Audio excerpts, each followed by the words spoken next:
नमस्कार, मैं अशोक कुमार पांडे और आज मेरे साथ हैं वरिष्ठ पत्रकार भाई राकेश पाठक जी। राकेश भाई, बहुत बहुत स्वागत। आज बहुत दिनों बाद हमारे चैनल पर आप आए हैं, बहुत स्वागत आपका।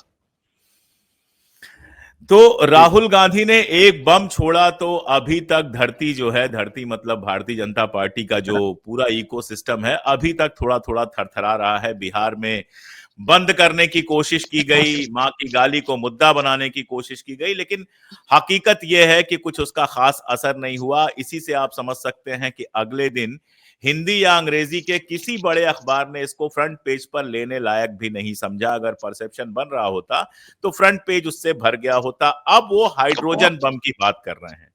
अब देखिए राकेश भाई, आपके पीछे गांधी जी की तस्वीर लगी है और मेरे बारे में सब लोग जानते ही हैं, तो हम लोग हाइड्रोजन बम और परमाणु बम वाली भाषा इस्तेमाल नहीं करते हैं, लेकिन नहीं। बाजार यही है, लोगों को यही समझ में आता है, इसलिए इस तरह की भाषा इस्तेमाल की गई। क्या आपको लग रहा है राहुल गांधी किस तरफ इशारा कर रहे हैं? 10 तारीख की डेट बताई जा रही है कि 10 तारीख को वो करेंगे। तो क्या आपको लग रहा है कि इस नए वाले बम में क्या हो सकता है? पता किसी को नहीं है। ये अच्छी बात है राकेश भाई कि हमारे जानने में ये पहली बार हो रहा है कि कांग्रेस कुछ करने जा रही है और पहले से वो सबको पता नहीं है। वरना कांग्रेस के जो सूत्र होते हैं वो बड़े भयंकर होते हैं। मीटिंग बाद में होती है, खबर पहले आ जाती है। सही है। इस बार लेकिन सूत्रों से कुछ बाहर नहीं आ रहा है। मेरी भी एक आध लोगों से बात हुई तो उन्होंने कहा हमें भी नहीं पता है क्या हो रहा है। अशोक भाई, बहुत धन्यवाद। बहुत दिनों बाद हमारी और आपकी गुफ्तगू हो रही है। मेरा सौभाग्य है आपके प्लेटफॉर्म पर, आपके चैनल पर होना। अरे हमारा हमारा हमारा सौभाग्य है कि आप फिर से हमारे नहीं, यहाँ आए हैं। सौभाग्य हम दोनों का नहीं। है। आप बड़े भाई हैं सबसे पहले, उसके बाद कुछ और है हमारे लिए। अशोक भाई, बहुत महत्वपूर्ण सवाल आपने पूछा है कि राहुल गांधी क्या करने वाले हैं। पहले तो उस मुहावरे पर बात करना है जिसमें उन्होंने पहले एटम बम का, फिर हाइड्रोजन बम का। हम और आप जानते हैं कि गांधी अहिंसा के किस तरह के पुजारी थे और बम जैसे शब्द का भी इस्तेमाल वे ठीक नहीं समझते थे। लेकिन ये मुहावरा है, मुहावरे में बात हो रही है। जैसे अभी एक महुआ मोइत्रा ने कोई मुहावरे का इस्तेमाल किया, उसको जिस तरह से मिस इंटरप्रिटेट किया गया।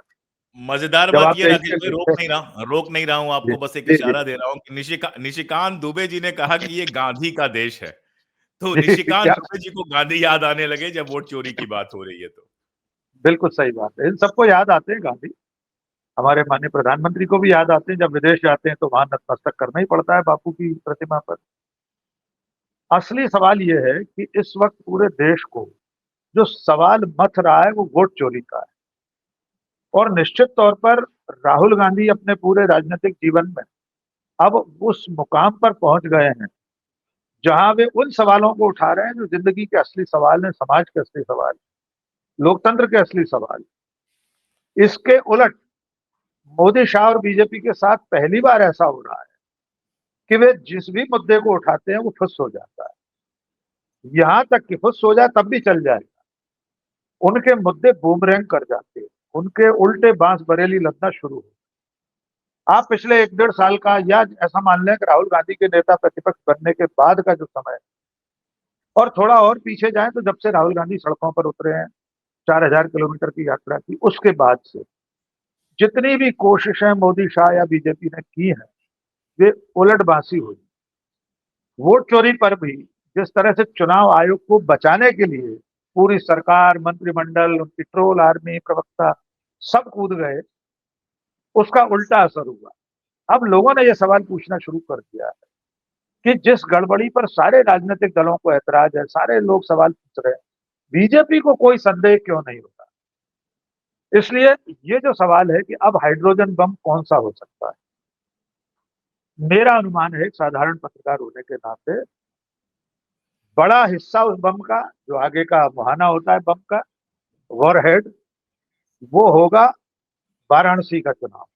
यानी प्रधानमंत्री के अपने संसदीय सीट से जीतने का आंकड़ा और उसकी गड़बड़ियां, और उसका उस पर पुछल्ला उस पर बनेगा बहुत हर। सारा उस पर बहुत सारा तमाशा हो चुका है। अजय राय जी गए थे और खुद नहीं, को उन्होंने सांसद घोषित करवाया, वहां पर जुलूस निकला और बढ़िया जुलूस अजय निकला। अजय राय जी को मैं नहीं, अजय व्यक्तिगत अजय तौर राय पर नहीं गए जानता थे। हूँ।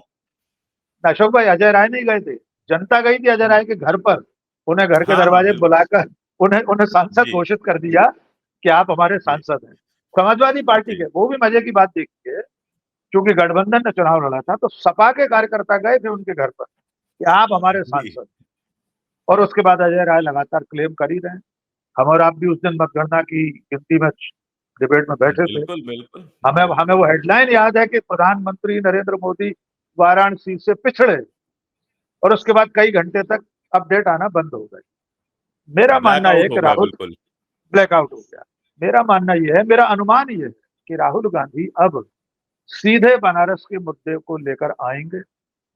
वहां से उन्होंने जो भी स्टडी करवाई होगी, कितने वोट फर्जी हैं, कितने मृतक हैं, कितने 124 साल वाले हैं, दुनिया के सबसे ज्यादा उम्र दराज लोग भारत में मिल रहे हैं अब तो। वो जो जापान की कोई महिला है उनसे भी ज्यादा उम्र वाली 124 साल की मनता मनता मंतो देवी, या क्या नाम था उनका, मिंतो देवी। तो मेरा आकलन ये है कि बनारस का जब भी राहुल गांधी खुलासा करेंगे, वो हरियाणा, महाराष्ट्र, मध्य प्रदेश, इन सबसे ज्यादा महत्वपूर्ण होगा। आपने जो एक शब्द अभी इस्तेमाल किया कि उनकी धरती, तो ये सचमुच राजनीतिक जमीन ही नरेंद्र मोदी की खिसकती दिखाई दे रही है। और वो राजनीतिक के साथ साथ नैतिक जमीन भी, कि अगर देश का प्रधानमंत्री ही नैतिक रूप से जीता हुआ नहीं है, उसकी जीत भी संदेह के घेरे में आ जाए, तो इससे बड़ा सवाल और क्या होता है। तो हमें 10 तारीख का इंतजार करना चाहिए कि अगर 10 को राहुल गांधी खुलासा करते हैं या जब भी करें, वो खुलासा अब नरेंद्र मोदी, अमित शाह और चुनाव आयोग सब पर भारी पड़ेगा।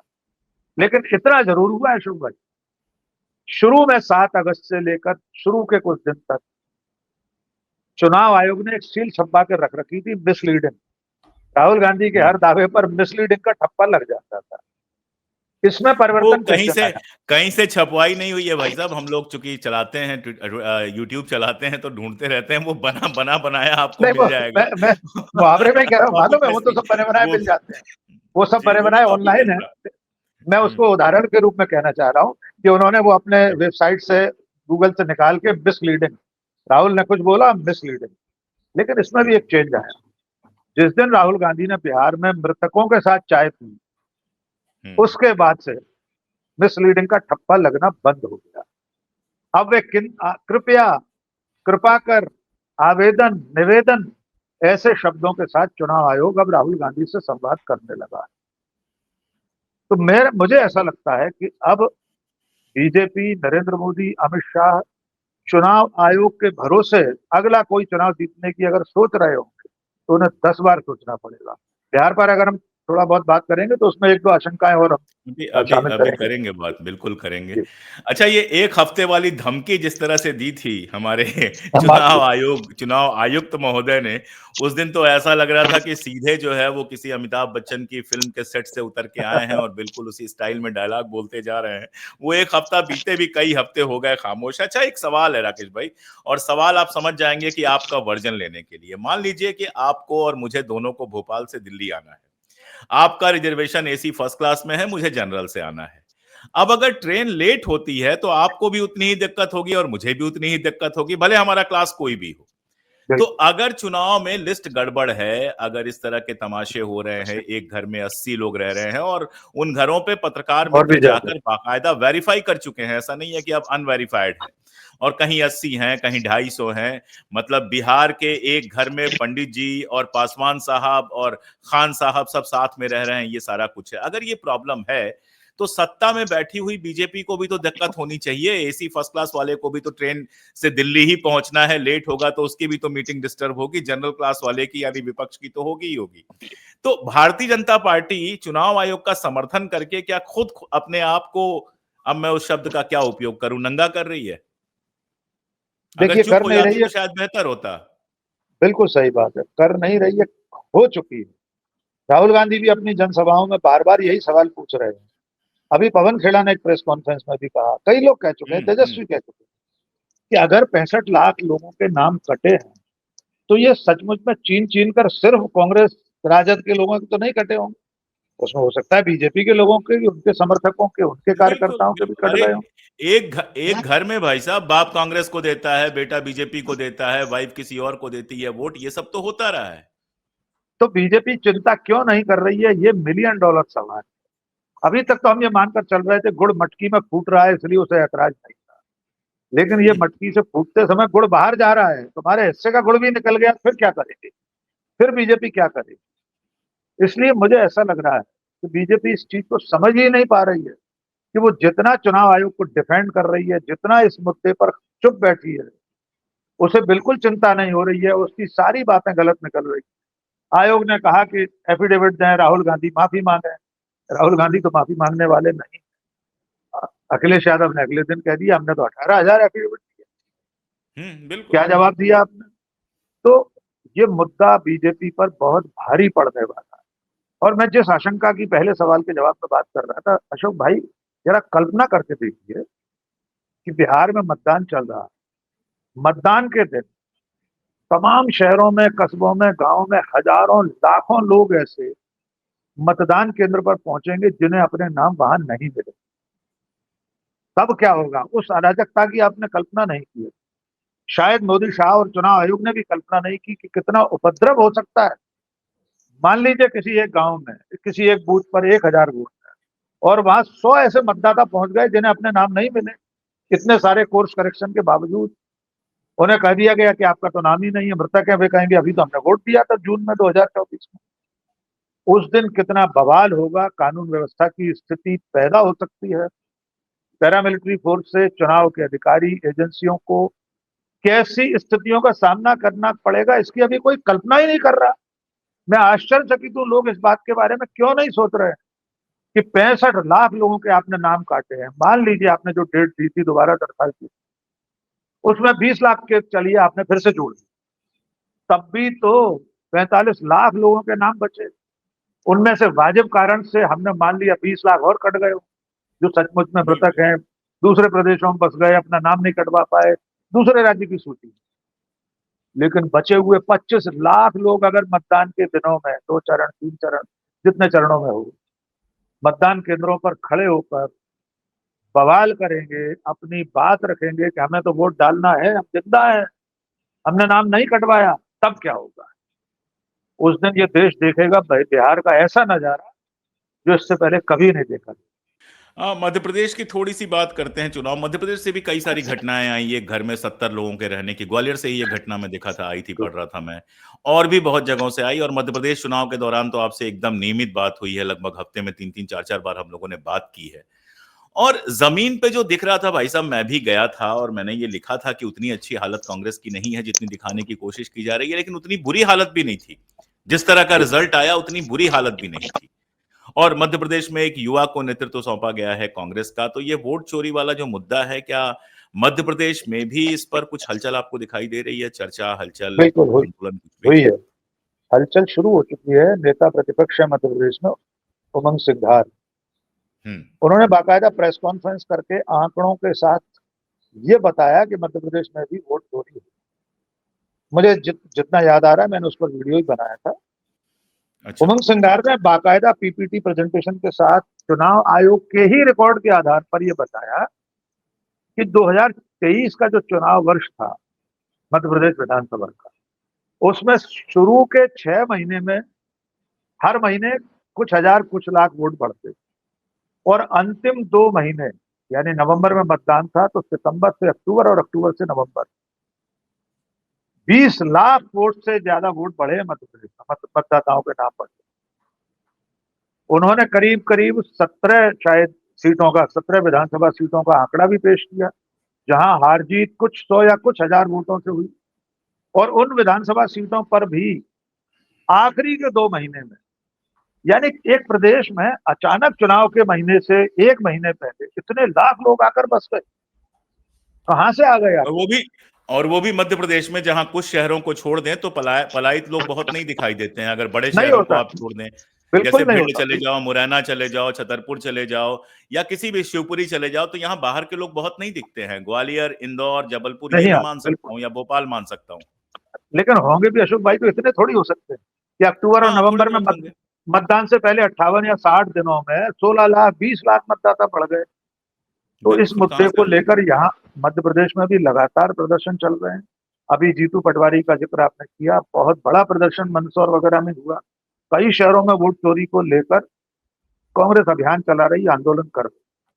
तो अपने बस भर तो कांग्रेस जो कर सकती है वो कर रही है। और आपने बिल्कुल ठीक कहा, 2023 के चुनाव से पहले हम और आप नहीं, देश का एक भी पत्रकार, एक भी चुनाव विश्लेषक, एक भी सेफोलॉजिस्ट कोई ये दावा नहीं कर रहा था, एक को छोड़कर, प्रदीप गुप्ता जी को छोड़कर सब मान रहे थे मध्य प्रदेश में कांग्रेस अच्छी स्थिति में। हम खुद सैकड़ों किलोमीटर हमने यात्रा की, भिंड से लेकर और बड़वा और बड़वानी और कहां कहां तक। इसके बावजूद अगर परिणाम वैसे नहीं आए और उसके ज्यादा बहुत ज्यादा उलट आए तो संदेह तो होता है कि आखिर ये क्या करिश्मा है कि अचानक इतने वोट बढ़ जाते हैं। दूसरा, वोटों की गिनती के बाद जो प्रतिशत चुनाव आयोग 6-6% बढ़ा देता है। कल परसों से हम लगातार ये आंकड़े देख ही रहे हैं। अभी जून में जो चुनाव हुए थे, शाम को 60% था, रात होते होते 66.9% हो गया। इतने इसी वोट पर कम मैं बढ़ आपसे एक जाते हैं। सवाल पूछना चाह रहा था, इसको भी ले लीजिए, फिर साथ में ही इस दोनों पे बात कर दीजिए। आप उन गिने चुने लोगों में से होंगे, हिंदुस्तान के उन गिने चुने लोगों में से होंगे जिन्होंने चुनाव में ड्यूटी भी की है और चुनाव को कवर भी किया है। एक शिक्षक के रूप में आपने चुनाव की ड्यूटी की है और एक पत्रकार के रूप में जाने कितने चुनाव को कैसे कैसे किस किस रूप में संपादक से लेके और फील्ड तक आपने कवर किया है। और एक रूप तो मैंने भी निभाया ही है, ड्यूटी तो मैंने भी की ही है। 5 बजे के बाद क्या वाकई मतदान केंद्रों पे आपने कोई जबरदस्त बड़ी लाइन लगी देखी है? नियम यहां पे दर्शकों के लिए बता रहा हूं, आपके लिए नहीं, आप तो अच्छी तरह से जानते हैं कि एक समय फिक्स कर दिया जाता है 5 बजे या 6 बजे कि उस समय तक जितने लोग आ जाएंगे उतने ही वोट देंगे। ऐसा नहीं कि 8 बजे रात को आप पहुंचेंगे और जाके वोट दे देंगे कि नहीं हमको लेट हो गया तो हम वोट दें। इसके बावजूद शाम 5 बजे से के बाद इतनी बड़ी संख्या में वोटिंग बढ़ जाना क्या कभी आपने किसी भी रूप में देखा है कहीं? ये अशोक इस भाई सवाल को आपने, जोड़ लीजिएगा, जो आप कह रहे थे महत्वपूर्ण बात कह रहे थे मैं उसके उसी साथ का, उसको जोड़ लीजिएगा। बिल्कुल बिल्कुल, और आपने बहुत शुक्रिया कि आपने मुझे मेरे बीते हुए दिन याद दिला दिए। मैंने अपने सार्वजनिक जीवन की शुरुआत प्राइमरी स्कूल के शिक्षक के रूप में ही की थी। बिल्कुल और मैंने जानता हूं मतदान अधिकारी क्रमांक 1, 2, 3, पीठासीन अधिकारी के लायक तो मैं नहीं था क्योंकि वो तो गेस्टेड ऑफिसर होता है। तो मतदान अधिकारी क्रमांक 1, 2, 3 में अंगूठे उस पर उंगली पर निशान लगाने से लेकर सूची में टिक लगाने तक सब काम किए। और संयोग से मैंने पंचायत के चुनाव से लेकर लोकसभा चुनाव तक में ड्यूटी की, सरकारी मुलाजिम के वाह तौर पर। जी। माधवराव सिंधिया मेरे मतदान केंद्र पर ही वोट डालने आए थे जिसमें मेरी ड्यूटी लगी। राजमाता सिंधिया को मैंने देखा। इन सब लोगों को चुनाव के दरमियान अपनी आंखों से देखा है। और उसके बाद 36 साल की पत्रकारिता में कितने चुनाव बतौर रिपोर्टर बतौर संपादक कवर किए, उसकी तो गिनती भी अब मुझे याद है। 36 साल में जितने चुनाव हुए होंगे वे सारे चुनाव मैंने पास में खड़े होकर मतदान से लेकर मतगणना तक। हमारे इस पीढ़ी के नए दर्शक जानते नहीं होंगे अशोक भाई, आप तो जानते ही हैं कि जब कागज के मतपत्र से, बैलेट पेपर से चुनाव होता था तो गिनती डेढ़ डेढ़ दिन तक चलती थी। हम लोग मतगणना के दिन ग्वालियर में एलएनआईपी में होती थी, फिजिकल कॉलेज में गिनती। सुबह वहां निकलते थे तो 2.5 दिन बाद अपने घर पहुंचते। उस रात तक का सिटी एडिशन में जितनी गिनती जा सकती है उसकी खबर कवर करा देना, ये सब हम लोगों ने अपनी आंखों से देखा है। वोटों की गिनती, गड्डियां बनते हुए, वहां विवाद होते हुए, सब देखा है। लेकिन ये जो आपका सवाल है कि क्या 5 बजे के बाद लंबी कतारें देखी, मैंने अपनी जिंदगी में कभी नहीं देखी। थोड़ी बहुत लगती है, हर मतदान केंद्र पर 10, 20, 50 लोग हो सकते हैं, पर इतने नहीं हो सकते कि रात को 10 बजे तक वोट डलता है। होते हैं, चुनिंदा जगह हो सकते हैं, कहीं भी हो सकते हैं, पर उस परिसर में आ जाएंगे। मान लीजिए स्कूल है, पंचायत भवन है, जो मतदान केंद्र है उसकी परिधि में आ जाएंगे, वही लोग वोट डाल पाएंगे। तो आखिर कितने लोग उस कैंपस में आकर लाइन में खड़े हो जाएंगे, कितनी देर यही तक सवाल वोट डालेंगे? महाराष्ट्र में कितने लाख वोट डल गए 5 बजे के बाद। हर वोट को डालने में 30 सेकंड, 60 सेकंड, 1 मिनट कुछ तो लगेगा। इतने लाख लोग अगर अलग अलग केंद्रों पर भी वोट डाल रहे हैं तो कितने घंटे लगेंगे? दूसरी बात जो मैं शुरू में कह रहा था उसको मैं फिर एक बार क्लियर कर दूं कि आखिर दूसरे दिन, तीसरे दिन तक इतने वोट कैसे बढ़ जाते हैं। प्रतिशत की बात करता हूं। चीफ इलेक्शन कमिश्नर रह चुके SY कुरैशी ने कहा था अभी जून के चुनाव के बाद कि किसी भी स्थिति में अगले दिन, यानी वोट डलने के अगले दिन के सुबह 8 बजे के बाद इतनी बढ़ोतरी नहीं होना चाहिए, नहीं हो सकती। वो भी वो भी मशीन से वोटिंग हो रही है, सब कुछ वो आपके भी पास मशीन से इलेक्ट्रॉनिक वोटिंग हो, डेटा है। सर मशीन से हो रही है। उसके बाद दूसरी एक बात और भी है, जो बाकी के अधिकारी होते हैं हम लोगों के मतदान केंद्र के ऊपर, जोनल ऑफिसर, वे हम्म। घूमते रहते हैं। आज की तारीख में तो इंटरनेट है, सब कुछ है। हम लोगों ने जब चुनाव ड्यूटी दी तब तो इंटरनेट नाम की चीज ही नहीं थी। तब डायरी कहाँ लेके मोबाइल घूमते थे? थे, डायरी में नोट करते मोबाइल थे। डायरी में नोट करते थे और वो जीप में जोनल ऑफिसर घूमते हुए एक एक केंद्र से लेकर फिर किसी एक जगह बताता था, वहां से जिला स्तर पर वो आंकड़ा जाता था। ये समझ में आता है। नंबर 2, एक और व्यावहारिक परेशानी सर, तब सड़कें इतनी अच्छी नहीं थी, गाड़ियां नहीं थी, परिवहन के साधन इतने हम्म। अच्छे नहीं थे। हम्म। तो जो मतदान केंद्र लौटते थे वे अगले अगले दिन सुबह तक आ पाते थे। पूरी पूरी रात LNIP में या ग्वालियर के MLB कॉलेज में पूरी रात बसें लौटती, अब भी लौटती हैं।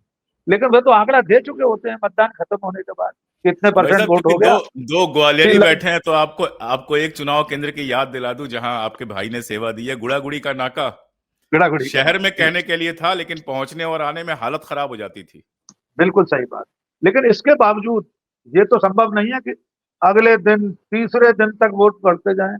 सवाल ही नहीं उठता। 60 का 66% हो जाए, 67 हो जाए। ये इसलिए नहीं हो सकता कि मोबाइल पर सारे लोग जुड़े हुए हैं। पीठासीन अधिकारी हर घंटे का आंकड़ा देता है सर, हर घंटे का। जब हम रिपोर्टर थे तब मतदान केंद्रों में दिन भर घूमते थे, मतदान केंद्र में जाकर प्रिसाइडिंग ऑफिसर से पूछते थे अब तक कितना हो गया, अपनी डायरी में लिखकर लेकर आते थे। अब तो मोबाइल है, वायरलेस का इतना जबरदस्त नेटवर्क है, सब कुछ है। तब सिर्फ वायरलेस था, अब तो सारी चीजें हैं। परिवहन के साधन है, संचार के साधन है, फिर इतनी देर क्यों लगनी चाहिए? आखिर कहाँ कंपाइलेशन हो रहा था? इतनी गिनती कब तक बढ़ती रही? चलिए हम ये भी मान लेते हैं कि 5 बजे के बाद जो लोग कतार में लगे थे उनके वोट आपने 9 बजे तक भी डलवा, ठीक है। 10 बजे तक भी डल गए। उसके बाद भी तो पीठासीन अधिकारी ने अपनी अंतिम गिनती बता दी। ऐसे कितने मतदान केंद्र होंगे? तो कुल मिलाकर ये संदेह वाली बात तो है। इससे पहले कभी नहीं हुआ कि इतने 4 से 5% बढ़ सकते हैं। तो क्षमा कीजिए, 1 से 2, 3, 7% वोट नहीं बढ़ सकते, लाखों वोट नहीं बढ़ सकते गिनती मतदान होने के बाद। इन सारी चीजों को लेकर जो संदेह अब समाज में है उसका निराकरण तो होना ही चाहिए। लोकतंत्र तो पारदर्शिता, जवाबदेही का दूसरा नाम है। और जब पारदर्शिता ही खत्म हुई जा रही है, हर जगह पर्दादारी है, तो लोग तो संदेह करेंगे। ठीक बात है। ये मतलब चुनाव सही तरीके से होना। और देखिए, ऐसा नहीं एकदम परफेक्ट तो कभी नहीं था। हमने कभी नहीं। सुना है मतपत्रों की चोरी हो जाती थी, लेकिन वहां दोबारा चुनाव भी होते थे। जहां लूट की खबर आती थी वहां दोबारा चुनाव बिल्कुल। भी होते थे और तमाम सारी चीजें होती थी। तो ये सवाल तो बड़ा हो गया है राकेश भाई। और ये सवाल ऐसे टाइम में बड़ा हुआ है जब मोदी जी बहुत सारे संकटों से, या मैं यूं कहूं कि मोदी जी की सरकार बहुत सारे संकटों से पहले से गुजर रही है।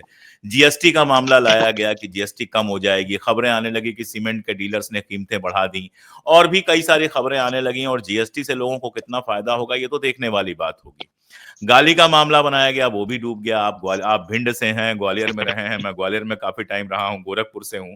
जिस समाज में गाली की प्रैक्टिस करते हुए बच्चे बड़े होते हैं, और जहां शरीफ माँ बाप जो है किसी तरह से गाली ना दें इसकी कोशिश करते हैं, वहां गाली कौन सा मुद्दा बनेगी पता नहीं। एक ही चीज बचती है कुल मिला जुला के, सांप्रदायिकता। हिंदू मुसलमान का जो ध्रुवीकरण का मामला है वही कुल मिला जुला कर बनता है। छतरपुर की एक घटना आप बता रहे थे, आपने ट्वीट भी किया था कि जलूस निकला हुआ था, उसमें डीएसपी साहब थे, डीआईजी ट्रैफिक थे, उन्होंने झंडा कोई हाथ में ले लिया जिसको लेकर तमाशा मचा हुआ है। मैं क्या बताऊं, आप ही उस घटना को बताइए। और उस तरह की घटनाओं को भड़का के क्या अब चुनाव जीते जा सकते हैं, इस पर आपकी एक फाइनल टिप्पणी मैं चाहूंगा। पहले छतरपुर की घटना बता देते हैं। देखिए, कल जी हम सब जरूर। जानते हैं हजरत मोहम्मद सल्लल्लाहु अलैहि वसल्लम का कल यौम पैदाइश थी, मिलाद नबी हम लोग कहते हैं। तो उनके जन्म के उपलक्ष्य में मुस्लिम समाज का एक चल समारोह निकल रहा था। स्वाभाविक तौर पर हर शहर में कल निकले इस तरह के जुलूस। छतरपुर के 2 पुलिस अधिकारी जो हिंदू मुस्लिम सौहार्द की बात करने वाले लोग हैं, उनकी पहचान इसी तरह की है। वे बिना किसी भेदभाव के काम करते हैं। उन लोगों ने, वे घोड़े पर सवार थे, उस चल समारोह में, उस जुलूस में उन्होंने मुस्लिम समाज का, इस्लामिक समाज का झंडा हाथ में ले लिया, जैसे भगवा झंडा लेते हैं लोग। उसको लेकर जो कट्टरपंथी संगठन है, जो हिंदूवादी संगठन है, और मध्य प्रदेश आप जानते हैं लंबे समय से उसी रास्ते पर बढ़ रहा है आगे, उन लोगों ने उस पर ऐतराज करना शुरू कर दिया। अब तक की सूचना के मुताबिक किसी वरिष्ठ अधिकारी ने कोई एक्शन नहीं लिया है। लेकिन मैं इसको इसलिए भी कहना चाहता हूं, कल जो मैंने ट्वीट किया, फेसबुक पर भी डिटेल में मैंने लिखा कि शायद वे लोग कर रहे हैं जो महाकाल की सवारी में कलेक्टर एसपी को भगवा झंडा हाथ में देकर नाचते हुए देखते हैं, उनके साथ नाचते हैं। मध्य प्रदेश नहीं, देश में लगभग 90% थाने ऐसे होंगे जिन थानों के भीतर अखंड रामायण होती, सुंदरकांड का पाठ होता है। अभी गणेशोत्सव चल रहा है, गणेश जी बैठे हुए हैं थाने। मध्य प्रदेश में अशोक भाई एक मुस्लिम आईएएस महिला अधिकारी थी, शंकराचार्य यात्रा निकल रही थी, उन्होंने खड़ाऊ अपने सिर पर रखकर मुख्यमंत्री शिवराज सिंह के साथ पद यात्रा की। मुझे उस पर भी ऐतराज नहीं, मुझे इस पर भी ऐतराज, लेकिन जिन लोगों को इस पर ऐतराज है कि कोई पुलिस अधिकारी वर्दी में मुस्लिम समाज का झंडा नहीं पकड़ सकता, तो उन्हें उस पर भी ऐतराज करना चाहिए कि कोई एसपी, कलेक्टर, आईजी, डीआईजी भगवा झंडा लेकर भी सड़क पर नाच नहीं सकता। आप उज्जैन के पिछले एसपी कलेक्टर्स के फोटो देख लीजिएगा, वीडियो देख लीजिए, बाकायदा नाच रहे हैं ऐसे ऐसे घुमाते हुए भगवा झंडा। तो अगर हमारे संवैधानिक लोकतंत्र में, धर्मनिरपेक्ष शासन में पुलिस और प्रशासन को धर्मनिरपेक्ष रहना है, तो दोनों तरफ के लोगों को रोकने की जरूरत पड़ेगी। फिर आप अकेले ये नहीं कर सकते कि मुसलमानों का कोई आयोजन है, उसमें किसी ने झंडा पकड़ लिया तो आप ऐतराज करें, उसको सस्पेंड करें या कार्रवाई करें। लेकिन ये कोशिशें मध्य प्रदेश में लगातार चल रही है। इंदौर, उज्जैन, भोपाल, ये संवेदनशील शहर हैं, यहाँ बीजेपी लगातार हिंदू मुस्लिम की कोशिश में लगी रहती है। कभी लैंड जिहाद, कभी लव जिहाद, कभी कुछ। मजेदार बात यह है कि अभी भोपाल में एक बहुत बड़ा मछली, शाहवर मछली शायद उसका नाम है, पकड़ा गया है। वो तो भारतीय जनता पार्टी का नेता निकला, वो ड्रग माफिया है बहुत बड़ा। विश्वास सारंग के विश्वास साथ सारंग उसकी का तो वीडियोज बहुत आ ही रही हैं, हमजोली है, वीडियो है उसके बाइक पर, बाइक पे आती हुई तस्वीरें आ रही है जी। और हर तरह से उसके वीडियो और फोटो हैं। लेकिन हम इसको मध्य प्रदेश से ले जाकर थोड़ा व्यापक परिप्रेक्ष्य में देखें, तो अशोक भाई, अब भारतीय जनता पार्टी और मोदी शाह के पास आखिरी औजार, उनके तरकश का आखिरी तीर फिर वही बचा है, हिंदू मुसलमान। बिहार को ही हम लेकर चले, उन्होंने जितने प्रयोग वहां कर लिए एसआईआर पर, बिल्कुल इस वक्त बेनकाब हो चुके हैं। गाली वाला मुद्दा चला नहीं, तो अब ऑपरेशन चलते सिंदूर नहीं चलते चला। हाँ, ऑपरेशन ऑपरेशन सिंदूर नहीं चला भाई साहब, कैसे बोल सिंदूर सकते नहीं हैं। चला, बिल्कुल नहीं चला। जी। तो अब उनके पास एक आखिरी चारा बचा है, हिंदू मुसलमान का। तो जैसे जैसे बिहार का चुनाव पास आता जाएगा और उसके बाद बंगाल का, वैसे वैसे हिंदू मुसलमान की कोशिशें बढ़ेंगी। और इन कोशिशों में आग में घी का काम करने वाला काम करती हैं उनकी एजेंडा गोदी फिल्म मीडिया। है। एजेंडा फिल्म है, हाँ, गोदी मीडिया तो है ही, वो तो सबसे बड़ा उसका संवाहक है। उनकी एजेंडा फिल्म अभी एक आई है, बंगाल फाइल्स। हमारे मित्र हैं डॉक्टर प्रकाश हिंदुस्तानी, बड़े, बहुत बड़े जानकार, बड़े पत्रकार हैं, बहुत शानदार फिल्म समीक्षा लिखते हैं। उन्होंने लिखा है अबर्दाश्तनीय फिल्म, अबर्दाश्तनीय फिल्म। बड़े अच्छे शब्दों का प्रयोग करते हैं प्रकाश भाई, हम बहुत लोग बड़े हम लोग पत्रकार हैं, जब बहुत हम लोग जब गोरखपुर में थे, तो हम लोग कहते थे नॉन झेलेबल। तो उसको उन्होंने अबर्दाश्तनीय लिखा है। लेकिन जी, उन्होंने लिखा है कि ये चिंताजनक बात पहले है ही दिन गिर कि पड़ी है, पहले ही दिन गिर पड़ी है वैसे फिल्म वो। गिरेगी, क्योंकि अब तक कोई इनकी नफरत वाली कोई फिल्म चली नहीं। 72 हो रहे हैं, जी।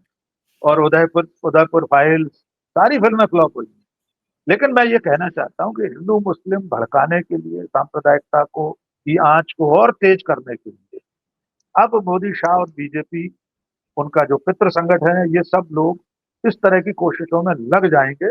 और देश और समाज को बहुत एहतियात बरतने की जरूरत है। इनके किसी ट्रैप में फंसना अपने लिए, देश के लिए आत्मघाती हो। एक एक एक एक लाइन की टिप्पणी आपसे बस चाहूंगा। 2019 में वो सारे प्रयोग किए गए थे जिसकी आप बात कह रहे हैं ना। 2019 के चुनाव में ऐसा नहीं है कि नहीं किए गए थे। मंगलसूत्र लेते जाएंगे और भैंस छीन ले जाएंगे और सब कुछ किया गया था, जितना कुछ किया जाता है उसको दोहराने की जरूरत नहीं है।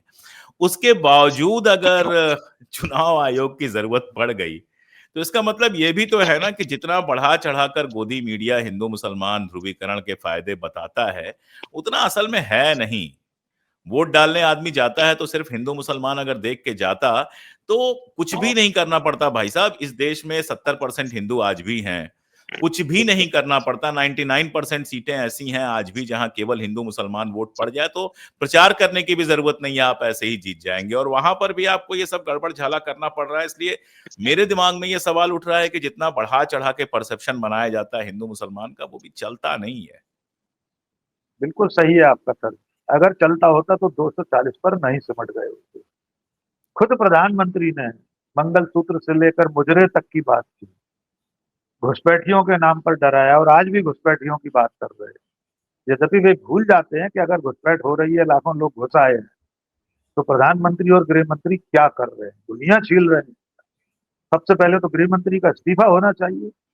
खुद प्रधानमंत्री को भी कुर्सी पर रहने का कोई हक नहीं, अगर इतनी बड़ी घुसपैठ 11 सालों से चल रही है कि आपकी डेमोग्राफी बदली जा रही है, जनसांख्यिकी बदली जा रही है, तो आप क्या कर रहे हैं भाई? इसके लिए भी नेहरू जिम्मेदार है। तो मैं आपसे सहमत हूं कि हिंदू मुसलमान ये लोग करते ये सोच कर ही कि इसका इन्हें आउटराइटली लाभ मिलेगा, लेकिन अब मिलता नहीं है। उसकी वजह ये है कि आप जैसे लोग, हम जैसे साधारण पत्रकारिता के विद्यार्थी, हम सब लोग, बहुत सारे लोग, हम और आप तो क्या है, बहुत लोग काम करने वाले लोग, वे सैकड़ों अब ये हजारों बता रहे लोग हैं। हैं। हजारों लोग हैं, छोटे से छोटे स्तर पर। मेरा भी एक इंटरव्यू बिल्कुल, किया भिंड में, लाहौर जैसे छोटे से जगह में एक चैनल देखा मैंने, चलाता है, देखा देखा राजा देखा, भैया बिल्कुल। पाल, 2 लाख से ऊपर उसके सब्सक्राइबर, छोटे कद का, ऐसा उत्साही लड़का है सर, आप उसके वीडियो देखिए, मजा आ जाए। तो ऐसे लोग लोगों को बता रहे हैं ना, हिंदू मुसलमान से कुछ नहीं होता। वो बता रहा है कि नौकरी चाहिए भाई तुम्हें, मंदिर मस्जिद और औरंगजेब की कब्र खोदने से कुछ हासिल नहीं होगा। तो मुझे ऐसा लगता है कि अब अगले चुनावों में बीजेपी करेगी वही कोशिश। उनके पास आजमाया हुआ नुस्खा है, उन्हें लगता है हमारी एक्सपर्टीज है, हम विशेषज्ञ हिंदू मुस्लिम भड़काकर चुनाव जीत लेते हैं। लेकिन देश अब बदल भी रहा है, धीरे धीरे लोग परिपक्व हो रहे हैं, समझदार, खुल रही हैं आंखें। अब इन जिनकी आंखों पर बैल्डिंग ही है अंधभक्ति की पट्टी की, उनका कुछ नहीं हो सकता, वरना पट्टी थोड़ी सी तो सरक रही है अशोक भाई। और हमारा और आपका एक्सपर्टीज है सच बोलते रहने का, हमारा और आपका एक्सपर्टीज है इस देश में सद्भाव बनाए रखने का, हमारा और आपका एक्सपर्टीज है इस देश का लोकतंत्र बनाए रखने का। और जब मैं हमारा और आपका कह रहा हूं तो मैं गणेश शंकर विद्यार्थी से लेके और अभी तक की जो पूरी एक परंपरा हमारी रही है उस परंपरा की बात कर रहा हूं। वो परंपरा हम निभाते रहेंगे और हाइड्रोजन बम का इंतजार करते हैं, एक बार बम आ जाए तो फिर आपसे बात करते हैं कि देखें कितनी चलो, धरती हिली कितनी नहीं हिली। आज के लिए बहुत बहुत आभार और हम लोग लगातार अब मिलते रहेंगे। बहुत शुक्रिया वैसे। बहुत शुक्रिया।